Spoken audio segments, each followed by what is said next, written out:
Amendement 814. Sous-amendement 814, Monsieur Fromentin. Oui, c'est plus une précision. C'est pour avoir la confirmation que le réemploi peut porter sur plusieurs entreprises et pas simplement sur une seule. Celui qui a vendu son entreprise puisse continuer à investir, non pas sur une seule, mais sur nombre d'entreprises qui peut lui permettre de transférer son savoir-faire. Donc c'est une précision par rapport à l'amendement numéro 6.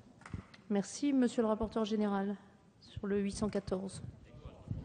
Oui, alors pour l'amendement de notre collègue, bon, à la limite, ça allait de soi, sauf que ça n'était pas écrit dans la loi. Donc, l'écrire dans la loi impose une autre précaution, mes chers collègues, c'est de préciser que pour chacune des entreprises, les critères doivent être respectés.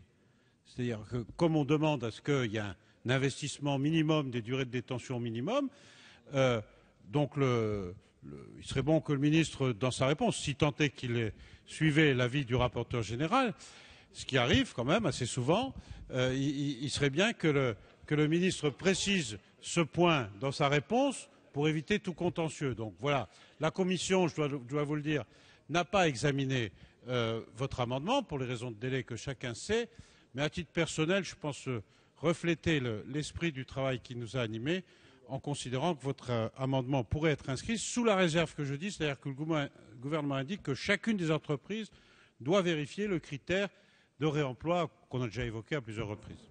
Monsieur le ministre, sur le 814, s'il vous plaît. Merci Madame la Présidente. C'est un amendement qui va dans le sens de ce que nous souhaitons.